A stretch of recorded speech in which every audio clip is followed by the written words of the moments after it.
You're listening to India Bio Speaks, your one-stop resource for science, news and careers. Hello and welcome to India Bio Speaks, a new podcast series by India Bioscience, where we are going to bring you the latest news, opinion and discussions on life science research and careers in India. In our last episode, we discussed the ecosystem of science careers in India. We spoke about the various career options for a student of science. We also talked about what you actually gain from a degree in science. In today's episode, we're going to dig a little deeper. We will discuss how you can actually figure out which one of these many career paths you as an individual may be best suited for. For this, the first step is to introspect, to get to know yourself a little better. This is what we're going to talk about today. My name is Lakshmi, and joining me again in the studio are Shreya and Smita. You've met them in the previous episode in the series on crafting your career.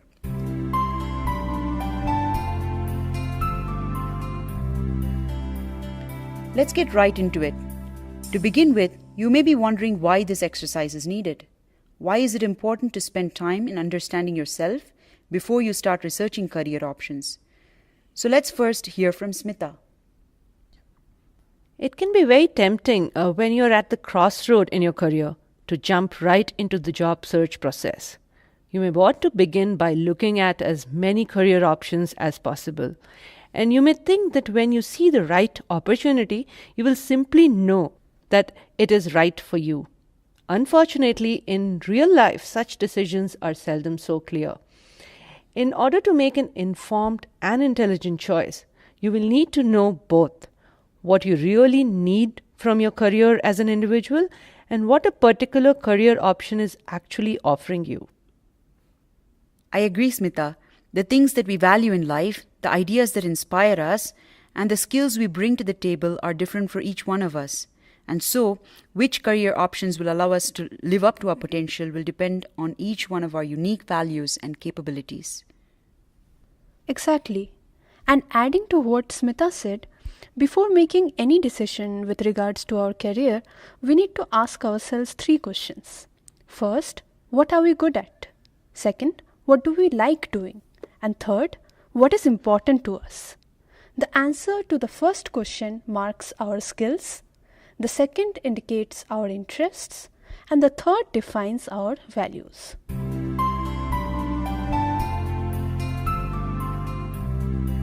Let's begin with skills. Skills are the talents that we are born with, plus the things that we acquire along the way, correct? Right, Lakshmi. That is the gist of it. Skills are nothing but the competencies that you've gained over the course of your career or your education, coupled with any talent that you may naturally have. Now, I have often seen that when asked to make a list of all the skills that they have, students, or in fact most of us, tend to hesitate. It is a very common feeling to underestimate yourself, to doubt whether the knowledge or abilities you currently have actually qualify as skills, or even if they do, what is the best way to express them when you're looking for a job? That's true. In fact, the first thing you often think about when you're asked what are your skills are the techniques that you may have learned in the lab. And sometimes you come up with, I can pipe it really well, or I can run 5 SDS page gels in a day, which is great because technical skills are definitely important. But there are several other skills that you may have gained in the course of your research or your studies that are equally important for professional success. And you need to be aware of them. Very true. If you've ever carried out a research project, you likely possess analytical skills. You know how to design experiments, how to analyze and interpret data. You know how to look up and understand scientific literature. You're probably also skilled at sifting through large volumes of information to filter what is relevant. Project management, time management skills are also very valuable. All of the minute planning that goes into executing a successful series of experiments, all the deadlines that you have met, these are all skills that you can apply in many different spheres of your life. Other than this, you may have given scientific presentations, presented posters, volunteered at outreach events, all of which point towards communication skills. And of course, there are creative skills. You may be a talented writer or a painter, or you may be trained in some performance art like dancing, singing, or even theater. Never dismiss these as irrelevant, as they can sometimes come into play in some very unexpected ways. I completely agree, Shreya. And there's another category of very important skills that we don't talk about very often, which are interpersonal skills. Many of you have experience in setting up and maintaining professional relationships with your colleagues and your advisor. You may have mentored your juniors, set up new collaborations, or resolve conflicts in the lab, all of which are very important people skills that give you an advantage in professional environments. If you're having trouble coming up with a list of your personal skills, it may be useful to jog your memory and write down some of your past accomplishments. Maybe you received an award for something, or perhaps you finished a difficult experiment. What were the skills that allowed you to do this? Now, it's very important that you actually take a piece of paper and write all of this down. In the description area of this podcast, we will also link to a few places where you can download lists of common skills, which you can then print out and maybe tick off with a pencil.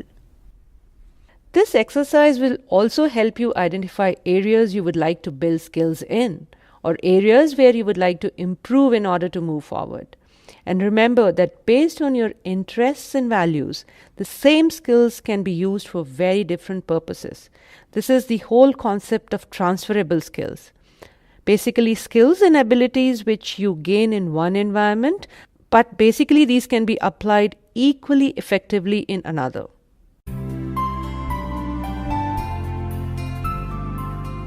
Very true, Smita. So now that we've talked about skills, what about interests? Why is it important to consider these? You see, Lakshmi, you may be working on the most exciting project in the world, or you can be really skilled at a particular line of work, but if you don't enjoy doing it, you will never gain true satisfaction from that piece of work. It is unlikely that you will remain motivated enough to continue giving your 100%, even if technical aspects of it come to you easily. So, objectively assessing your interest and once again making a list on a piece of paper help you understand what motivates you personally. For example, you may be someone who really enjoys building something with your own hands, or someone who enjoys being outdoors, or perhaps you really like meeting new people, forming new acquaintances, or you like organizing things, making plans, reading about new things, or working with gadgets or electronics. One easy way to figure out what interests you is to recollect what kind of activities make you lose track of time. What are the activities that you do for yourself and not necessarily for a paycheck? You can also look back at the extracurricular activities and volunteer activities that you have participated over the years. What drove you to undertake these? Which ones have you enjoyed the most? Or you can ask yourself, of all of your accomplishments, which have been the most fulfilling and what brings you happiness? Now, not everything that you enjoy doing must be a part of your job. Some will remain as hobbies, some you may pursue in your free time or on the side, but it is important to have at least a few things that you really enjoy align with your professional ambitions. Because interest is what keeps you engaged in the long term. Interest helps you get through the difficult periods.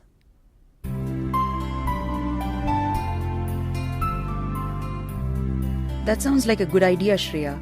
Now, what about values? How are they different from interests? Well, while your interests are things that bring you pleasure, values are what give you sense of purpose. In general, core life values can be things like honesty, integrity, reliability, flexibility, compassion, accountability, tolerance, loyalty, etc. And for each of us, there's a combination of such values that give our life meaning. Similarly, work values are what gives you satisfaction in a career role. And once more, this is different for each one of us. Thanks, Smita. I think some things to consider here are, what type of work environment do you prefer? Do you like working in teams? Would you prefer working independently? Would you like to have supervision and support? Or do you enjoy solving problems on your own? How important is work stability and job security for you? Or are you comfortable taking risks? What sort of compensation and benefits would you like to have? And no, there is no right or wrong answer. It's up to each one of us to figure out what we prefer. Exactly. Some of us would thrive in organized environments with a set routine, while others would prefer a more unstructured environment with more day-to-day variety. While one person may like a fast-paced, deadline-driven environment, another may like a more sedate environment with flexibility and freedom for exploring. And each of this is fine, so long as you are thinking carefully about what you need. And it is important to realize that very rarely will it happen that if you have a list of 20 such work values, all of them will be satisfied by your current job. So while you're noting down your work values, make sure to decide their priority in your life. You need to carefully think about what you can and cannot compromise on. What are the things that you absolutely need from your work life versus the things that would be nice to have or would be good to have. So once you've done this exercise, you will have a list in front of you of your key skills, main interests, and core values. Yes, the final step should be to summarize these on a sheet of paper. Then, when you start researching career options, you can make sure you have this sheet of paper in front of you and mentally try to fit each option into these themes to see how well it matches your needs. We hope you will find this exercise fun and useful. In the description section of this podcast, as we mentioned before, we will link to a few places where you can download lists of skills, interests, and values. You should also check out My IDP, which is a tool by Science Careers that allows you to fill out your skills, interests, and values in an online form and then uses an algorithm to show you which are the career paths that you match best with. So this brings us to the end of this podcast. To all our listeners, thanks for listening. We would love to hear your thoughts and suggestions on topics that you would like us to cover in this series. You can either leave us a comment on our podcast page or write to us directly. In our next episode, we will take a few real-life examples to see how skills, interests, and values have played a role in determining the career paths of some of our colleagues and friends. So until then, thanks for listening and do subscribe to future episodes on crafting your career in science. If you're passionate about scientific research, communication, outreach, and science education as we are, please connect and engage with us, and here are some ways that you can do so. Visit our website at www.indiabioscience.org. Subscribe to our newsletters. Write for us and join our online discussion forum at discuss.indiabioscience.org. Advertise jobs, grants and events in the life sciences on our website. And feel free to contact us anytime at hello@indiabioscience.org. Until next time, enjoy your science and stay engaged to enable change.